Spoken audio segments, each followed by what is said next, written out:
Tonight, we're learning new details in the death of legendary actor Gene Hackman. Deaths of Oscar-winning actor Gene Hackman and his wife, whose bodies were found in their Santa Fe home. 1425 Old Sunset Trail, where Gene Hackman, 95, and his wife Betsy Arakawa, 65, and a dog were found deceased. 40t below Gene Hackman's private library, an FBI agent's flashlight hit something that made him stop breathing. An iron door, no handle, no hinges on the outside, just rivets, rust, and weld marks running along every seam, sealed shut from the inside. Someone had locked this door from within and never come back out. What the FBI pulled out of the darkness behind it was never meant to be found. And what it reveals about one of Hollywood's most private men will change the way you see everything. The Breach, February 26, 2025. 11 in the morning, a convoy of federal vehicles pulled up to a towering set of reinforced steel gates hidden deep within the forests outside Santa Fe, New Mexico. Behind those gates sat a $4 million compound, the private estate of legendary Oscar-winning actor Gene Hackman and his wife Betsy Arakawa. Nobody had seen or heard from the couple in days. No phone calls answered, no staff arriving for work. Complete silence from a property that under normal circumstances operated like a small military installation.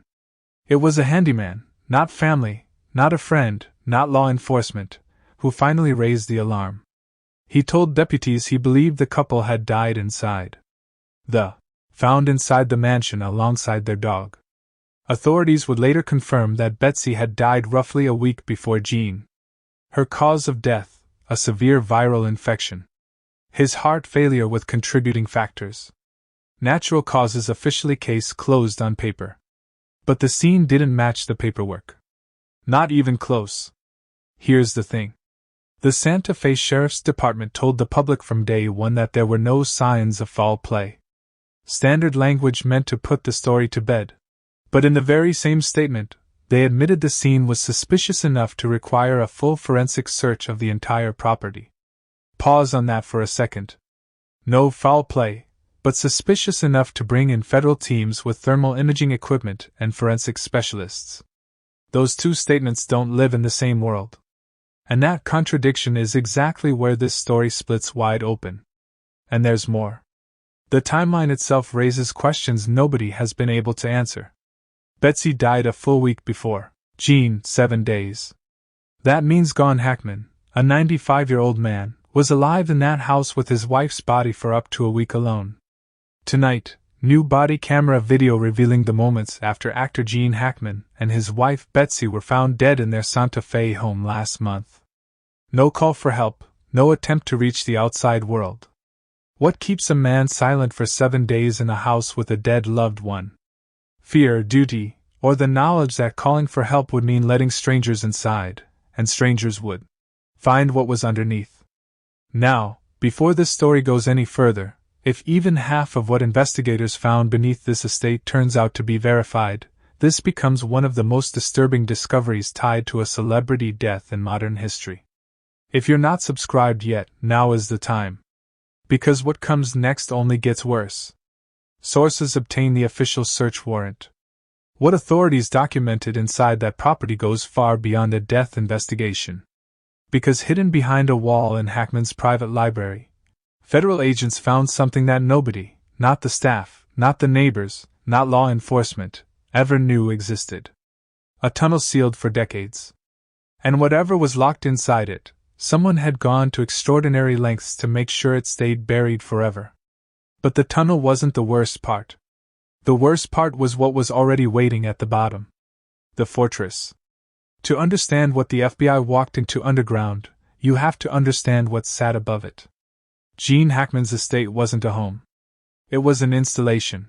Dense forest on every side, towering stone walls around the perimeter, motion sensors at every access point, thermal cameras, 24-hour surveillance rivaling government black sites.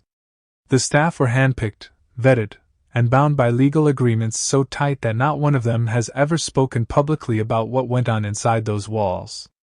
Think about that for a second. Decades of employees, gardeners, housekeepers, maintenance workers, and not a single leak ever. In the age of social media, that kind of silence doesn't happen by accident. It's enforced. Local journalists who tried to dig into the property's history over the years hit a wall every time. Building permit requests came back redacted. Property records had gaps no clerk could explain. One researcher from the Santa Fe Historical Society spent months pulling land records on the estate, and then just stopped. Stopped returning calls, never published. No one knows what she found or who told her to quit looking. But here's the deal. Step past those gates and the interior was staggering. Hallways lined with original masterpieces. Furniture dating back centuries.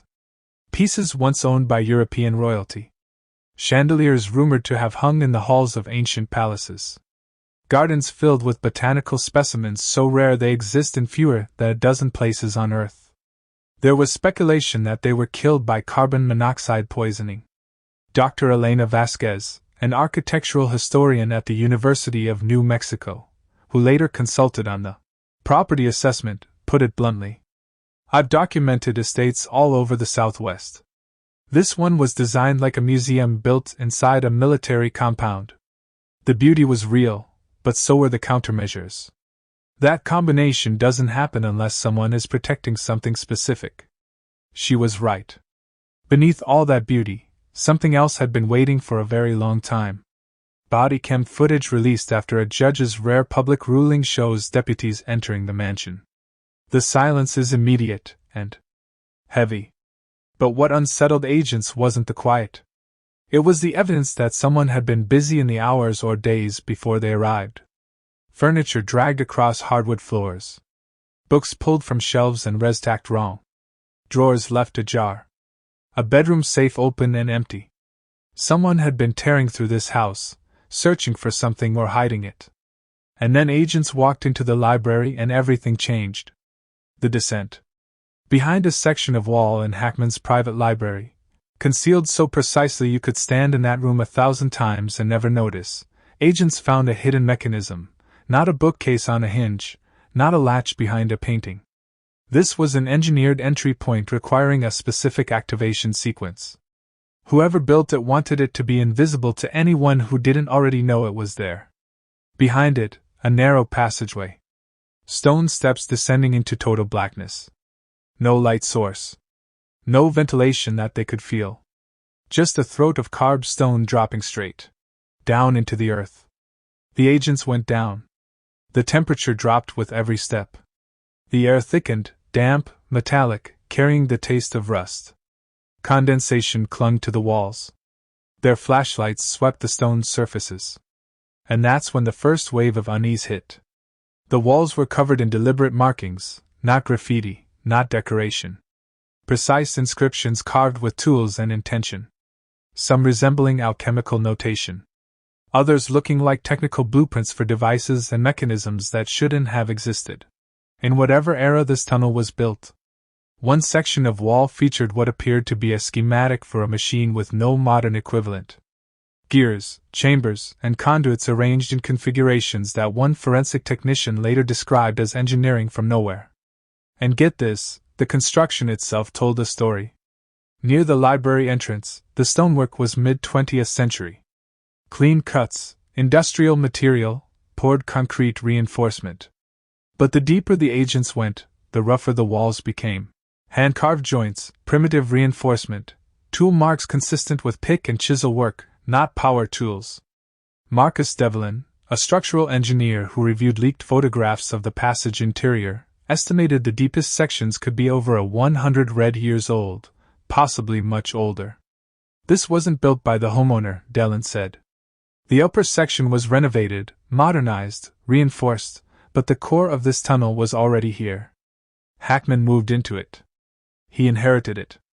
Then they reached the chamber. A vast underground space frozen in time. Ancient wooden crates stacked against the walls. Some had collapsed with age. Undeath spilling their contents across the stone floor. Mystery surrounds the shocking death of actor Gene Hackman and his wife. The 95-year-old legend and his wife Betsy. Yellow documents, rusted metallic objects, artifacts that didn't belong to any identifiable era or origin. One agent lifted the lid of a dust-covered box and found photographs, fragile, curling at the edges, faces no one recognized, dressed in clothing from a century past. Some photos showed what appeared to be clandestine meetings in windowless rooms. Others captured locations, buildings, underground spaces that don't correspond to any known place on record. In one image, a group of men stood around a table covered in maps, their expressions tense, a single overhead bulb casting hard shadows across their faces. On the back of the photograph, someone had written a date, 1937, and a single word in a language that hasn't been identified. Leather-bound files sat beside the photographs, filled with coded dates, redacted names, and passages describing events that appear to have been deliberately erased from official records. Some pages had been partially burned. Someone tried to destroy them but stopped or was stopped. Other documents bore watermarks and insignias linked to organizations that officially dissolved decades ago. The volume of material was enormous. Agents estimated it could take years to fully catalog what was stored in that chamber. But here's what no one was ready for. The photographs, the documents, the crates, all of that was disturbing. What was waiting in the back of that chamber was something else entirely. The door that doesn't open. Deep in the far wall of the chamber, past the crates and the scattered files, the agents' flashlights found it. An iron door set into the stone. No handle on the outside. No hinges visible, just a corroded steel surface with weld marks running along every seam. Someone had sealed this door from the inside and made sure it stayed sealed. The lock wasn't designed to keep people out. It was designed to keep something in. The FBI has said nothing publicly about what lies beyond that door. Nothing. No official comment, no leak, no background briefing. In an era where classified documents end up on Discord servers and surveillance footage hits social media within hours, that level of containment doesn't happen by accident. It requires active suppression. And that tells you something about what they're sitting on. Now, here's where it gets real. The floor of the chamber wasn't just dusty stone. It was marked with circular patterns, intricate, deliberate designs that from above resemble celestial maps. Star charts carved into the ground by someone who knew exactly what they were doing. Not random, not decorative. These patterns corresponded to specific astronomical alignments, constellations, planetary positions, orbital paths laid out with a precision that would require advanced mathematical knowledge. Whoever carved them wasn't guessing. They were mapping something or marking something for someone who would come later and know how to read it. The tools recovered from the crates were equally wrong. Engravings that matched no known manufacturer or time period. Internal mechanisms so precise they would require fabrication technology that didn't exist when this tunnel was supposedly built. One device, a palm-sized metal cylinder with rotating internal rings, appeared to have no seams, no visible method of assembly, as if it had been cast as a single piece, which current metallurgical techniques still struggle to replicate at that scale. Former FBI forensic analyst Dr. James Whitfield, who spent 19 years processing classified evidence before retiring, reviewed the publicly available details and said something that stuck with me. When an agency goes this quiet, this fast, it means one of two things. Either they found nothing and they're embarrassed, or they found something so significant that the disclosure conversation has moved above the investigative team. I've seen both. This doesn't look like embarrassment. Was Gene Hackman collecting impossible artifacts? Guarding knowledge that someone decided should never surface? Or did he inherit this underground world from someone whose burden became his? The answer might be hiding in the ground itself. And it might explain why he and Betsy never made it out alive. The ground beneath Santa Fe isn't just art galleries and desert sunsets. Los Alamos, birthplace of the atomic bomb, sits just down the road. The Manhattan Project, nuclear testing, black-budget weapons research, all of it happened within driving distance of Hackman's front door. For decades, locals have talked about underground transport systems and bunkers carved into the messes. Infrastructure built to shelter government elites if civilization collapsed. Freedom of Information requests have confirmed that extensive underground construction took place in this region during the Cold War. How extensive? Still classified, but retired Department of Energy consultant Richard Payne, who worked on facility assessments in northern New Mexico during the 1990s, offered this. There are systems under those messes that were built to outlast the surface. Some of them were decommissioned, some were sealed, and some were simply forgotten, disconnected from every official record. But here's the catch. The iron door at the end of Hackman's tunnel wasn't decorative. The steel was military grade. The rivet spacing matched construction techniques from high-security government installations built in the 1950s. If this was a wine cellar or a root cellar, nobody builds it like a bank vault. If it was a forgotten spur of a larger government network, that changes the entire scale of what we're dealing with. The neighbors always felt something was wrong. Margaret Calloway, who owned the adjacent property for 22 years, remembers the sounds. Low frequency. Vibrations at 2 or 3 in the morning. Not plumbing, not heating, something industrial, deep. You felt it in your ribs. She brought it up to Hackman once casually over the property line. He gave her a look she still thinks about and said, "Some things are better left below the surface." She laughed it off. She doesn't laugh anymore. Another neighbor, a retired geologist named Frank Delcroix, who lived 2 properties east, independently confirmed the vibrations. He said he initially assumed it was minor seismic activity.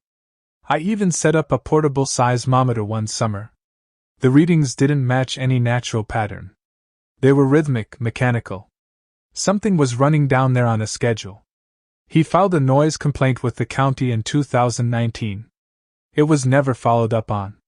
Others recall unmarked trucks arriving after dark and leaving before dawn. Shadowy visitors, faces hidden, no invoices, no logos, no trace. Former staff who left the estate and simply vanished. Phones disconnected. Social media erased, as if they'd been wiped clean. One housekeeper who worked the property in the early 2000s told a friend before disappearing that she'd seen things in the house she wasn't supposed to see. She never specified what. She was gone within the month. And get this, during renovations that first exposed the tunnel entrance, workers found a secondary communication system hardwired into the estate's walls. Not a phone line, not internet cable. A closed-circuit system connecting the main house directly to the underground chamber. Old wiring predating modern telecom by decades, but functional, maintained, operational. Someone had kept this line alive for years, communicating with whatever was down in that tunnel on a channel that couldn't be monitored, recorded, or intercepted by anyone on the outside. In a house already wired with state-of-the-art surveillance, this system was completely off the grid, a ghost line. Who was on the other end? And what was so important that it required a communication channel? Invisible to the rest of the world? The silence. The official story is that Gene Hackman died of heart failure at 95. Plausible on paper, but the paperwork doesn't explain why a couple with access to the finest health care in the world isolated themselves completely in their final days. No doctor calls, no emergency contacts, no staff on the premises. The alarm system was still active, but the internal cameras had been manually disabled. 2 people alone in a fortress dying in silence while a sealed underground vault sat 40 feet beneath them. The connection between the tunnel and the deaths remains the most baffling element of this case. Were they silenced because they knew too much? Did someone use the passage to enter the mansion undetected? Or had something changed? Something that made Hackman realize the thing he'd been guarding his entire life was no longer safe? Now, here's the detail that haunts every investigator who's touched this case. The tunnel entrance in the library wasn't sealed. When agents found it, the mechanism had been activated recently. Gene Hackman, a man in his mid-90s, had gone down into that cold, damp passage not long before he died. Why? What was he checking? What was he afraid of? Or, and this is the question nobody wants to ask out loud, was he hiding from something he knew had finally found him? Here's what people forget about Gene Hackman. Before he became a recluse, before the fortress and the silence, he was one of the warmest presences in American film. His barber in Santa Fe told a local reporter that Hackman would come in every few weeks, sit in the same chair, and talk about Hemingway novels and the Kansas weather he grew up with. He tipped double. He remembered people's kids' names. At the local farmer's market, vendors knew him by sight. He'd buy green chilies in bulk and joke about his terrible Spanish. He wasn't a man who chose isolation because he didn't like people. He chose it because something made him feel he had to. And now, knowing what was underneath his house, that choice takes on a weight it never had before. From the French Connection to Enemy of the State, Hackman spent his career playing men trapped by conspiracies they couldn't escape. Maybe that was never just acting. FBI forensic teams are still down there analyzing every artifact, every document, every symbol carved into those walls. Trace DNA, invisible residue detection, cryptographic decoding of messages left behind. They've brought in specialists from disciplines that don't normally intersect. Linguists, metallurgists, historians of pre-industrial engineering, even astronomers to interpret the star maps on the chamber floor. If those clues lead to specific names and organizations, this case detonates. But the authorities won't say a word. Their statements are vague, surgical, clearly designed to reveal nothing. And that silence tells you more than any press conference ever could. Think about that for a second. We're months past the initial discovery now. In any normal investigation, some information leaks, preliminary findings, unnamed sources, background briefings to reporters. In this case, nothing. The information locked down around that tunnel is tighter than anything surrounding the deaths themselves. Which means whatever is down there, it's not just historically significant. It's operationally sensitive. Someone somewhere decided that the contents of that chamber are still dangerous enough to require full containment. Not in 1950. Not during the Cold War. Right. Now, today, beneath the mansions of the powerful, beneath the forests and the mountains and the quiet towns we think we know, there are doors that were never meant to be opened. Gene Hackman guarded one of those doors